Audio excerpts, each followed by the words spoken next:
I'm here to moderate, but I'm also kind of a part-time moderator. I'm not Henry and Rick. It's their panel. I'm here to just support.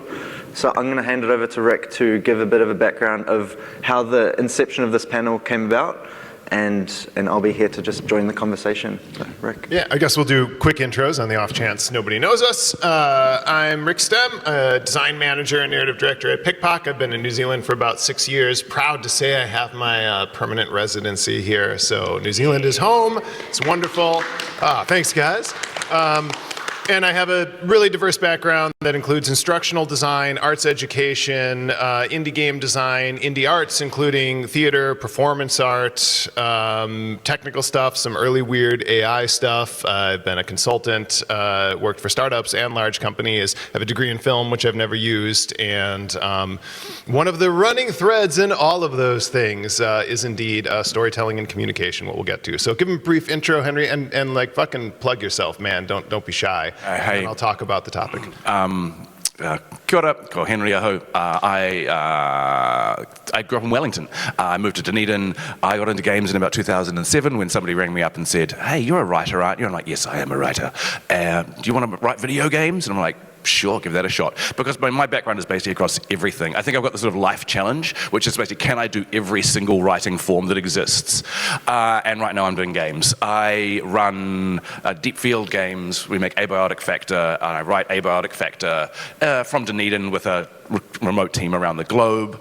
I work with people like Jeff Keane, and it's been a wild ride. But at the base of everything I do, whether it's actual story writing, producing, I guess leading, for me, it's always about story. And I think that's what we're here to talk about today. Yeah, so I guess the genesis of this panel is twofold. One is a little bit cheeky, but I think is valuable. I was like, hey, Henry, I want to do a talk with you. And then we kind of figured out, like, what topic do we want, because we wanted to be together. But I mentioned that because actually, what we're going to also keep coming back to besides stories is people and how people connect. And I'm a big believer that if you have the right people together, everything else will come from that. So it's not just, me wanting to like waste your time with a friend of mine. It's I knew that if you get me, Henry, and Carl on a stage, something probably good would happen. But two, we had this great little Discord conversation because sadly a lot of our friendship is on Discord because you're in Dunedin, I'm in Wellington, where I can't remember the genesis of it, but you were like, man, as you're producing and, marketing and, occasionally writing, but mostly managing the team, you're like, Rick, I'm not a writer anymore. And you just said, I've written every form to man. What am I? And, because I'm not a Kiwi, so I'm not afraid to be bold. I was like, you're a leader, man. And you're like, oh, yeah. Can I say that? Am I? Are we allowed to say? And, usually, especially in New Zealand, try not to call ourselves leaders. But I was like, no, that's what you do. You manage team, you grow teams, you build things. And I think our background in storytelling helps us with that. And that was a conversation from at least a year ago. So then when I was like, hey, what topic do you want to do? You threw out this idea of... Yeah. Big story is like everything and our leadership tool, really. And just full credit and thanks, because a lot of the thinking, my murky thinking that went from being a writer to being like a producer and like part of the leadership team of an ever-growing team was just understanding how I could weaponize like story in a nice way to drive that and use the skills that I already had to keep my entirely remote team together online and actually delivering a pretty decent product. Because for me, it's a truism, I think, for all narrative designers, probably, that, which is what I am at heart.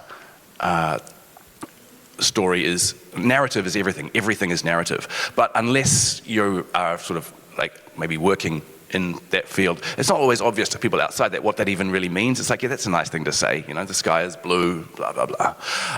But for me, obviously there's narrative in games, right? This is what gives form and shape to the experience. This is what guides players through. This is what makes sense of the experience and ties various aspects of the game together. Meaning and context, I often say, yeah. Yeah, exactly. But beyond that, there's also the story that you can surround the game in. If you want to use story as a production tool, you can. Your story will generate, if you let it, it'll generate asset lists. I'm just going to absolutely paraphrase you. It'll tell you what the animations on your characters need to look like. If you funnel it through art direction, it'll tell you what fucking color things need to be. So that's very, very powerful, and that's something I use a lot. And at Deep Field, we drive almost everything to some extent through narrative in order to make sure that it coheres into a singular universe, which with the size of our universe means we need something like that. Like, I'm not just whistling Dixie, like it's a critical tool. Yeah. So wait, before you poke and prod, Carl, there's a phrase you kept using that I want you to briefly explain here, which is storytelling as sense making. Yeah, well, I'm going to say like two very, very brief things, then more, and then I'll loop back to that to give context for that, because you've also got, beyond and above that, there are the stories we tell ourselves as teams that identify who we are. There's like, this is why we're working together as a team. This is what we think we represent. These are the kind of games we want to make. And most importantly, this is who we're making games for. And then above and beyond that, you've got the culture, you've got the industry. This is who we are as people. This is what we want. This is how we're changing. This is where we're going. This is why. So stories are that, without stories at all of those levels, you're lost. We are lost. So the story is what makes the sense, what makes sense of any of those tiers. I think a word that, as coming from a producer side that's probably less creative, I do feel like I'm a creative at heart, but I feel like communication is a key responsibility for a producer, and communication is also what lends to how stories are made, like how you communicate that story to players. Because ultimately you're giving people ways to think about things. And I think a word that really ties what you're trying to say is intent, and having intent in everything. Intent, because I think there are some studios out there that have probably lost their intent with what they're building. And whether it's driven by stakeholders, driven by revenue, it's coming back to that intent with every decision that's made for what the animation needs to be, what the asset list needs to be. And if it doesn't have that intent that tied to the story and the narrative. That's a good one, Carl. I feel like we could talk about intent this whole talk, but I'll jump in on a couple things. So first of all, I think the intent of a project or even a company is really important, and I think that comes down to things like values and mission statements. And I can think of one or two people in the crowd who have given good feedback about mission statements or company values that didn't quite work and that eventually had to rework. Because if you understand the intent of the company, not just like make a game or make money, but what kind of games do we make, for who, why, what do we get out of it, why are we the right people to do these kinds of games for this kinds of audience, that becomes something you can understand and latch on to. So I think that's really important. And I think, so that's like at the highest level, but I think intent at the lowest level is really important too, and it's a good kind of conflict resolution tool I use sometimes in feedback. When people are giving feedback to each other, often it's hard. Someone's like, I don't like this thing you did. And they're like, why? And like, I don't know, I just don't like it. Or you're like, oh, this thing needs to change. We can't do X mechanic or have X piece of art.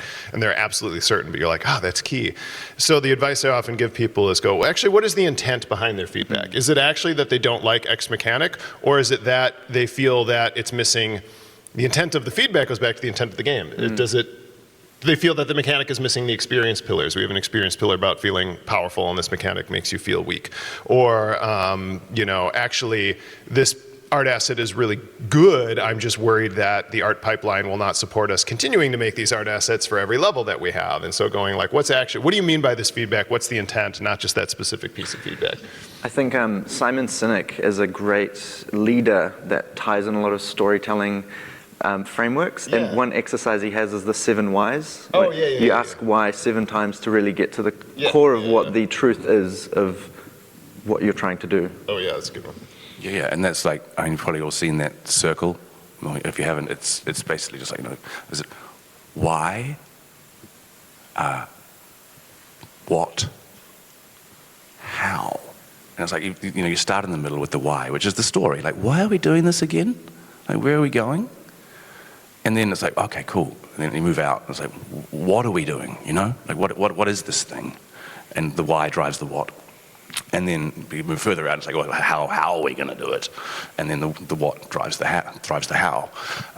So you're having the why at the center of it. It's I feel like I could almost just repeat endlessly. Like it's just like you've got to have the story. You've got to have the story. But you've got to have these whether it's design documents and design pillars, or whether it's like I guess identity statements or whatever, or anything that you can refer back to.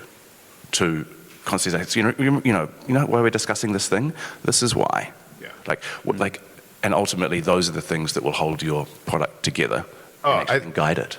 Yeah, the why are we doing this, this is why, that reminds me. So I have a good example and a bad example from different industries. So one of a good friend of mine back when I did instructional design, and this is for healthcare. I worked for Epic, but in games I always go, I work for Epic, not that Epic. Epic Health Systems, the world's largest provider of medical records.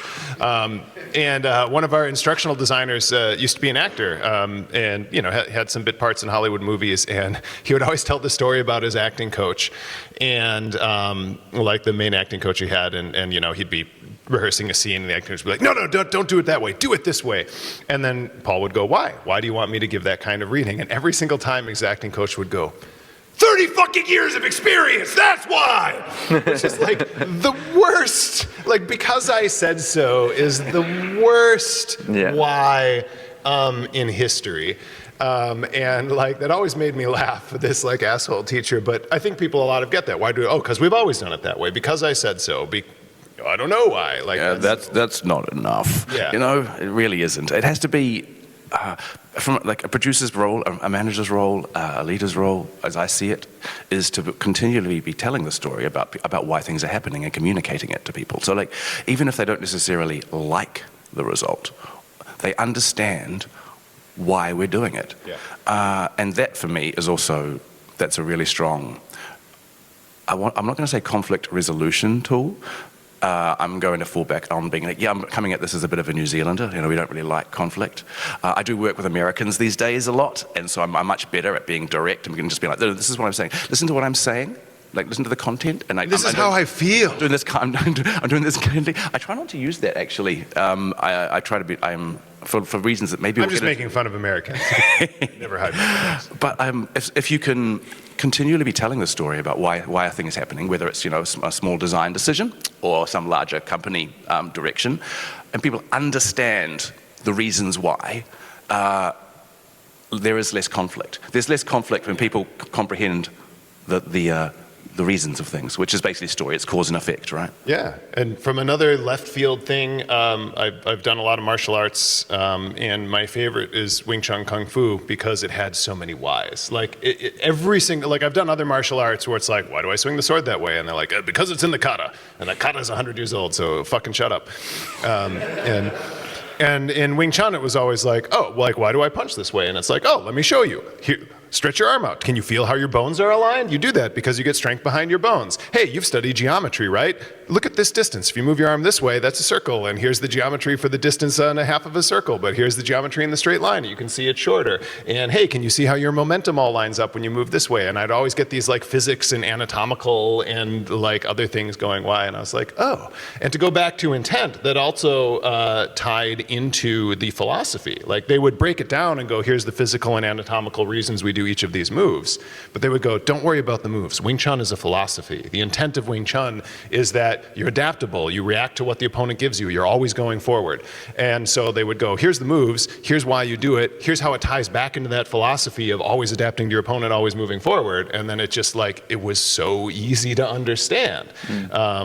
You still have to practice to be good at it, but everything I was doing had a number of immediate reasons why and tied to a greater philosophy. And again, if we can tie that to games or teams, if you can say, hey, here's why I want you to implement this design. It's going to make the player feel this way. It's going to interact with the art in these different ways that work. It's going to support the tech this way. And all of those things are going to create this emotion. And that emotion goes back to this experience pillar that we agreed on. Yep. And that experience pillar goes back to this audience that we've identified and their motivations. Then we have a chain of understanding all the way down from that specific implementation back up to the person playing it. You almost completely described just then how I accidentally became a producer.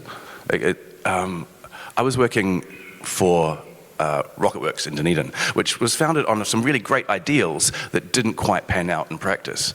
It was founded on having individual cells of teams, really small teams, like 3-4 people, who would create products, create prototypes, and the best prototypes would rise and succeed and fly, and the worst would just disappear into the ether.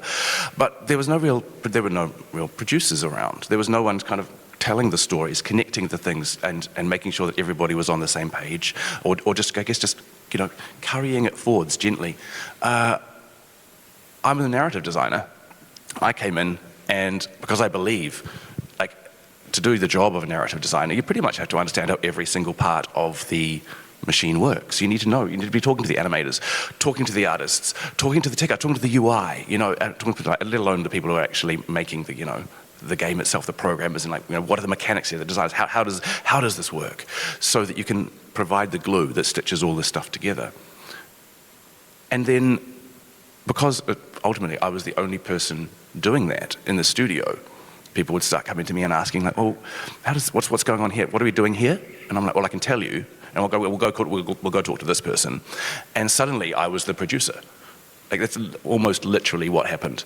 And it was because we needed to be somebody needed to be charting that course from, like, where to go, and making sure, and connecting us back to, like, to principles that would just hold the thing together. Ultimately, I was really shit at the job because I was never taught how to do it. So I did my best to hold it together with all my claws, and then it eventually imploded. But I am proud of how long I held that thing together. Even though ultimately, you know, Rocketworks needed to reform and become Rocketworks 2.0 in Auckland, which has learned a lot of lessons and is a much more successful and fun place to be.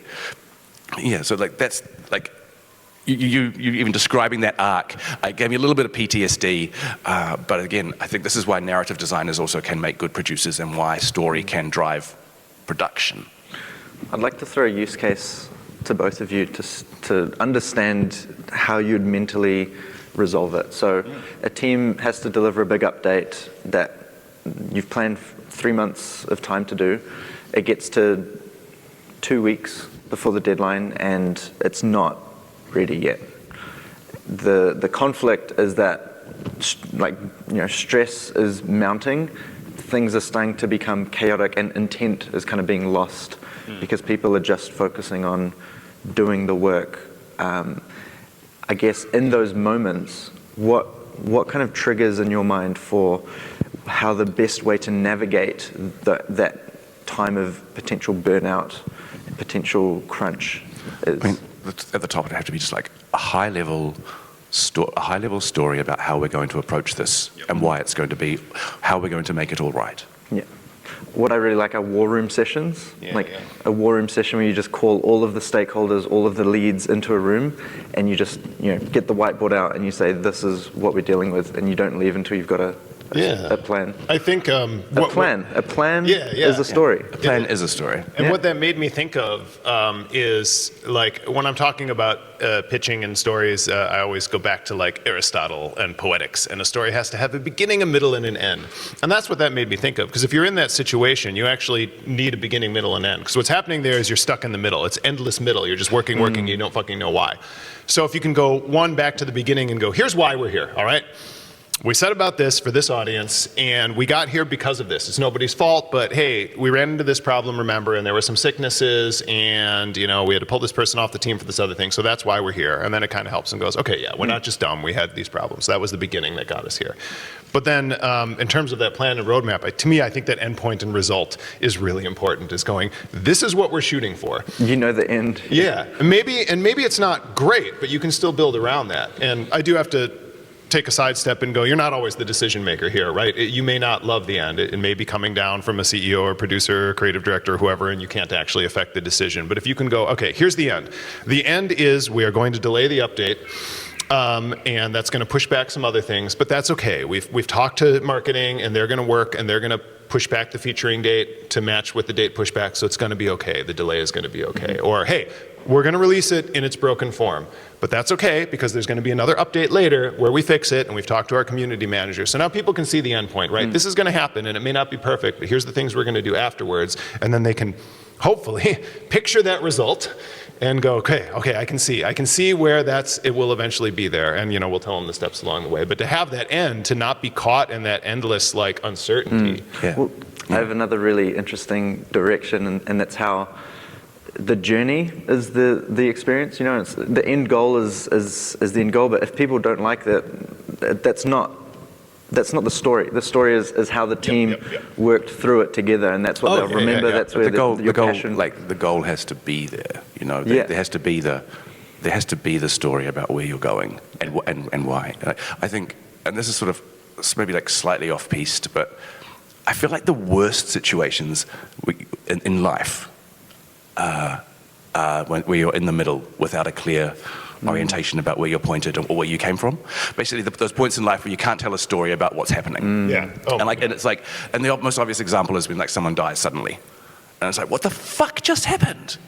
I can't even connect this to the world of cause and effect that I understand. This person was here and now they're not, and it takes a very long time to resolve that, and we call that process grief. The one I always think of was the morning I woke up in 2016 and discovered Trump had been elected. And if you don't think that was a good idea, there was a long period, I feel like, where the shock was none of us could tell a story about how the fuck this had happened. And that was really discombobulating and awful, right?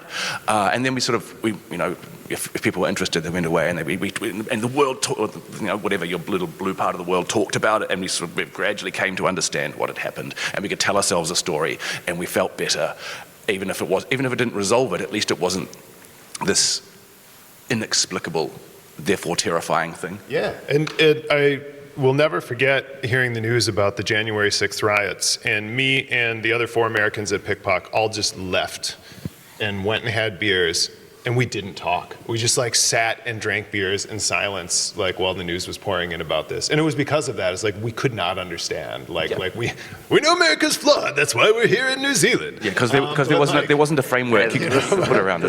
This isn't a political. Yeah, but we couldn't create that. So yeah, maybe I'll take it back to production. But I think that's a good example. I have occasionally had to, try and help my staff members who are on teams that are struggling in uncertainty, and they don't have clear roles and responsibilities, and they don't have clear decision-making structures. And again, it's not anybody's fault, but when I understand why, I can go, oh, look, this is not your favorite way of working, but here's who makes the decision, here's why, here's your part in that, that's okay. But occasionally I run into staff on teams where we don't have that, and then I find myself going, I don't know how this team got here. I don't know who's making decisions. I don't know who's driving this. I don't know how all these good people ended up in this culture where they all feel like it's toxic, but they all actually still trust each other. And I just go, I don't get it. I don't understand why this project is like this. And I don't know how to help people. Because also, I don't have a story. I don't know how to help. Well, you can't integrate yourself into the process if you don't fathom what the process is. Yeah. And it that's sucks terrible. As a manager to be I don't know how to help you. There's things I can do, right? I can listen, and I can give specific techniques to get through situations, and I can remind them that I'm actually protecting their career, and I can make sure that they still have promotion paths, and I recognize the good work that they're doing and all that. But it's I can't change that thing that they're in, because it's... Another truth that I think is relevant to this whole conversation, there's this book I love called The Storytelling Animal, and it I think just addresses how humans are storytelling creatures. And I think that is true with why games are popular, why just mediums of storytelling are popular, but also why teams work with stories, because that's how humans consume 100%, information. 100%. That's why friend groups have, inside jokes and things like that. You have those shared experiences that create that. You have the story of your life together. That story of your life together is actually one of the most important ones for me. Yeah, right. I think in the making of Abiotic Factor, which I often call ABF, just everyone's, what's he talking about? Making ABF with a completely remote team, I think the thing that I'm most proud of as a producer is doing that with a team, many of whom have never actually met each other, and maybe never will. we're spread across New Zealand and America and now Europe. We've got people in South America, Malaysia. There's almost 20 of us now.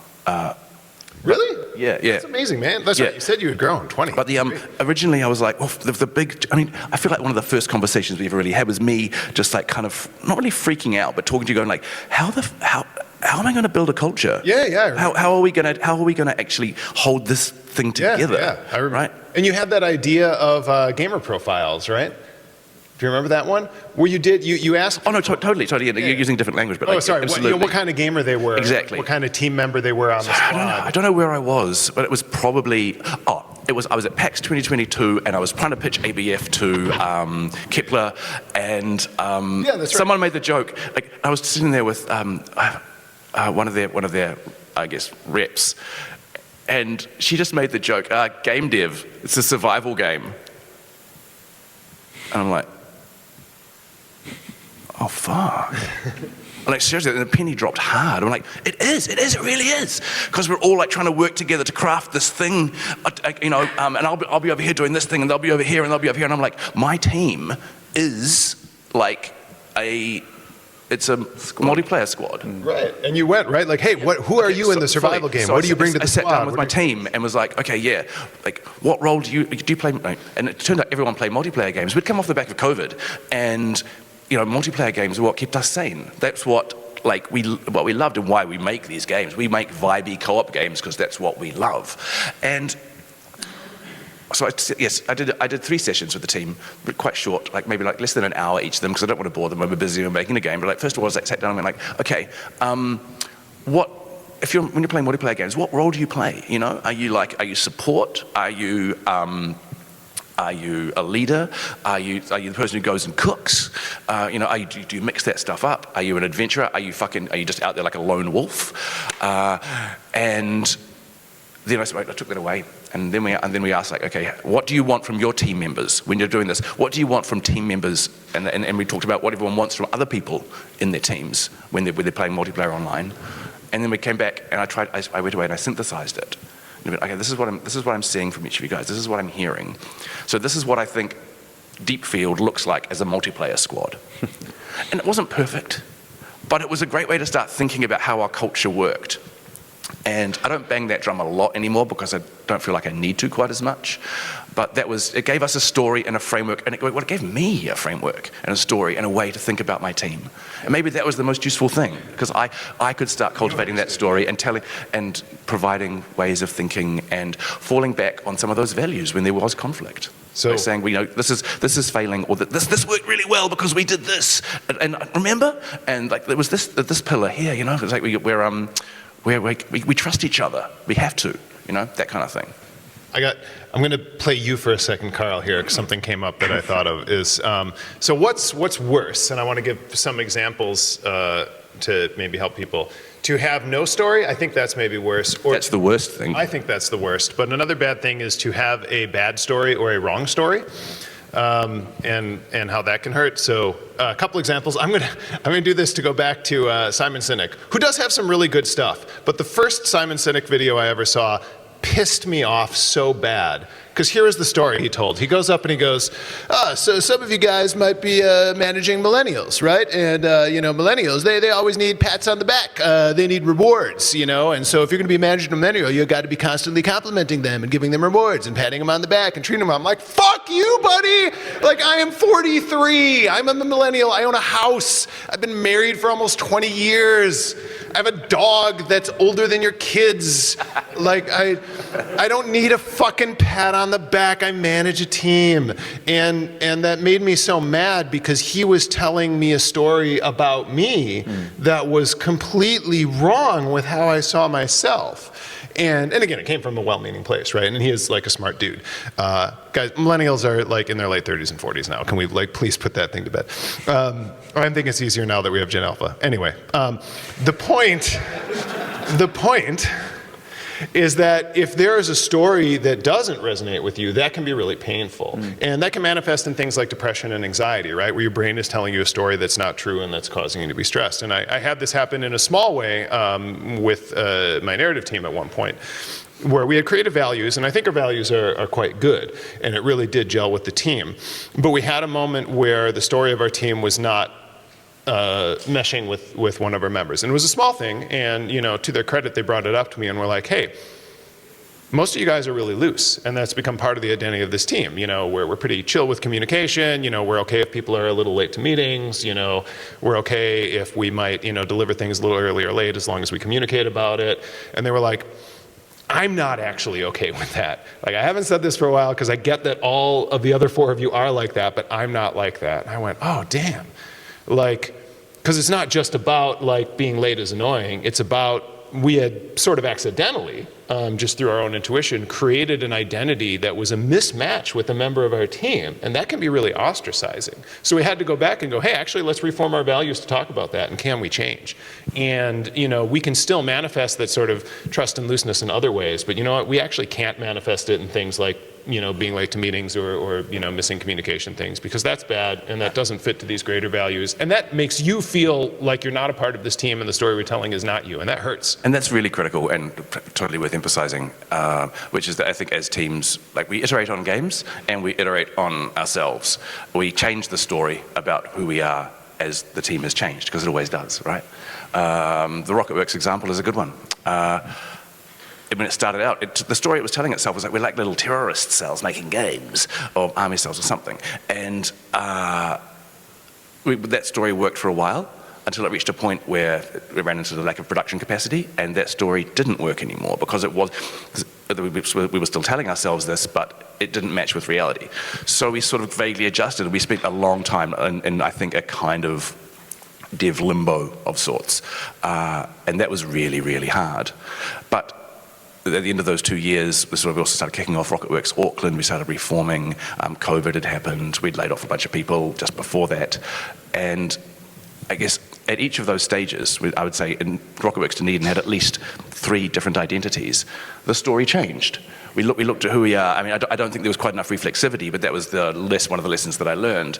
But that it was 3 different organizations inside that from the outside looked like one, but it had gone through like 3 different stories about itself. Yeah, I think just what was mentioned before, that once you have a story, it's a lot easier to iterate and change it than it is to create a story from scratch. Kind of when it comes to writing a novel or writing essays, when I think back to college, writing the first draft rough as quickly as you can is like you're in danger of sending me off on a really big tangent here, man. Yeah, I guess. Is it? Narrative design. Just get something on the page. Get something down. My talk last year was called "The Art of the Shitty First Draft." Yeah. I did a whole talk just about the importance of getting a first draft. You're entirely right. headline. I mean, even the wrong story gives you a better chance to create the right one than no story. And I think I probably already made it clear how scared and terrible I think the idea of not having a story about yourself is. I appreciate you emphasizing that stories can change, right? Because we talk here for how long about the importance of stories, and we don't want to go like, oh yes, the story is king. It changed. Owns everything. Oral tradition, man. It must change. It always does. Oral tradition all the way, right? We went through this weird blip in technology from about 1500 and the invention of the printing press to about the year 2000, when we could just print a book and it would be static and it would just stay there. But before that, you just had the oral tradition. People kind of just telling stories to each other, or maybe copying out manuscripts, and they would change every time they got copied over. So then the story was never the same twice, right? Yep. Or you had roving poets who would sing a song in a pub somewhere in Romania, and then the next night sing it in a different pub, and it would be different every single time. They'd mix and match different pieces. And then, of course, it got locked into books for about 500 years, and then we invented the internet. And suddenly we're at that point again where, a web page can be different the next day, all that stuff. So we're back in that sort of oral tradition mode where the fundamental underlying concept is that stories will and must change. Yeah, there's fan fictions and headcanons and spin-offs, and it's great, but it gives people more ownership and connection to that, which is important. And I was reading something about Arthurian legend and a backlash to people complaining about modern takes on Arthurian legend being inaccurate. And this poster was a scholar who was like, no, these were old traditions. Every retelling of the Knights of the Round Table story changed, and people would add shit, and that's part of it. That's what it is. Yep, for real. I also just read, this is maybe a slight tangent, but it's funny, that the Icelandic version of Dracula they only found out recently that the translation turned it into this like sexy fan fiction with insert characters. It was written in like the translation is quite old. It's like, 100 years old or something, but like no one had checked it against the source material. So like, I guess if you're Icelandic, you assume like Dracula is a supernatural romance because the translator was just like, and he had one translator's note that says the author has taken liberties. And then but that became the canon Dracula for that. I have a question for either of you. What's your definition of a defeatist story? Ooh, yeah, that's good. Anything that says I can't. Yeah. I can't. But I mean, yeah, totally. Yeah, or I'm wrong, I'm bad. But I think that maybe comes from uncertainty. I think either if someone is imposing a story you don't like about yourself, but you can't fight it, or again, you don't have a story, sometimes the story becomes, the story is I suck, I'm not the right fit, I can't do this, and or a story that tells you that you don't have power or agency. Yeah. And I've seen that a lot. Where like there's like a story that says, look, there's just nothing I can do, there's all this stuff going on. And I'm like, well, yeah, but no. I mean, because also one of the essences of Stoicism is the notion that you can change the way you feel about the situation when you can't alter the situation itself. Yeah. And sometimes that is the smartest thing to do, is adjust yourself to it. Find different ways to think about it, because there's always 18 different ways to think about it. Have different ways to think about it on different days, if you want. Yeah. But yeah, those stories that say you can't do something. That's right. Lack of power, that's great. Identifying a defeatist story, I think, is powerful. I think that's how you defeat it. You have to catch it first. You have to identify it. And so that requires some combination of self-reflection, of having good leadership who will help you find that and see you through it, of having friends, having colleagues, going to therapy, like seek help. I guess that's another one too. Like you don't have to, you can seek help, you can find out, you can talk to other people and get their story of the situation, their story of themselves, their story of you, and compare notes. Yeah, and like, let's not forget, like, game making is actually kind of crazy. We pull something out of nothing. So there's always going to have to be some sort of like, maybe some faith there in that story that like, we look at this, for these reasons we can do this. We can get there. I'm conscious now I'm talking from a position of like, yeah, we did that, and that was amazing, but I do need to like, just putting myself back where my head was even in like January or February this year, and I'm just like, we can do it. Yeah, okay, cool. And like, but literally, walking upstairs and just catching myself going, oh, for fuck's sake, I hate this. Why am I in game dev? And then actually being like, wait, whoa. You say it to yourself, I can do this, okay, cool. And it's like, at the individual level, it's as simple as that. Yeah, but I remember chatting with you during that, and you're like, I don't know if I can do this anymore, man. Like, I know I have all the energy, but then everybody relies on me because it, and even I have like a bottom to my well. But yeah, you worked through it, and I think you were kind of on the turnaround when you talked to me, but it was like, whew, yeah, when you're saying that. It would have been a few weeks before EA release, I have a really good question, but also there's 10 minutes left, and we have a microphone for any questions. So if there are any questions, just chuck your hand up, and we'll give you a mic. Because we can go all day. But one interesting addition to the conversation that I'd love your thoughts on is trust. Because when it comes to telling a story, and let's say you have a small team, you need to motivate everyone, but it requires everyone to trust each other and to raise when they feel like they have no direction or they don't have any motivation. So what is your advice for getting your team to trust you in order to have that conversation about the plan, the story? Sure. I think I guess the biggest thing I would say is take the time to build it. It does not happen accidentally. And I have seen that happen where teams just say like, oh yeah, we trust each other. But they haven't actually done anything to earn that or build it. So like, take in multiple ways. Take the time to talk to people. What are their preferred communication methods? What are their preferred conflict resolution methods? How are we going to do things? How do we approach meetings? Who owns what? let's do some outside activities to get to know each other. Let's talk about our past work experiences so we understand our past perspectives and where we've had what we've done in the past that have created trust or mistrust. That takes work and effort. And a lot of times I see people just jumping and go, oh, trust is important, but not actually having the long conversations and talking through the techniques and building the time to do that and allowing for time in the production schedule to do that. And just roping it back to story as well, like at each of those levels, I mean, there's all these instances and potentials for building trust, right? There's working together to create a design that is good and then iterate on it and develop it, and you trust each other's instincts. There's trusting that the decision made over here is going to be okay, even if you weren't necessarily involved in it for whatever reason, and all that stuff. But having stories about, again, like it's that thing of like understanding and communicating to people like why these things are happening means that you don't, the requirement for trust is less in a way because you understand. Yeah. You know? And that builds trust over time. The story, and the real question then is the story true? Is this working? You know, is the story that I'm being told about why these decisions were made accurate to what I'm seeing happening, and being willing to, as a leader, going, oh look, the story has changed, or this is why we're doing this. We decided we were going into early access and then changed our minds 4 times in a year, and I can remember like. One of my level designers, I could hear her over Discord just rolling her eyes. So I said, no, okay, I know this is ridiculous, but this is why we're changing again, because your information is only as good, your decision-making process and your stories are only as good as the most up-to-date information, right? So you can change a lot so long as that story is continually being told. And so, yeah, the trust is built from the story being true. Yeah. To tie it back quickly to one of the earlier things, I can't remember if you said this or you said it to us beforehand, but conflict resolution. The nice thing about trust is if you have a moment of mistrust and you can overcome it, the trust will be stronger thereafter. And to me, that's also a story thing, right? Like stories are built on conflict. You have a great dark moment and you come out the other side. You know, there's a conflict and there's victory. And if there's someone that you had difficulty with, but you resolved that conflict successfully, the trust will be stronger because you lived through that together. Yeah, I think another good piece of advice that I just follow in my journey as a producer is being vulnerable.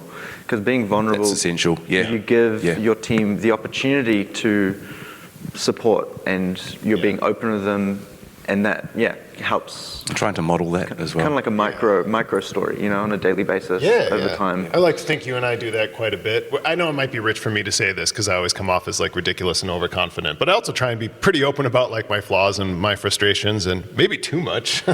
I'm still learning. I try and just make it clear when where I don't know, and then just be like, okay, can you just tell me can you teach me?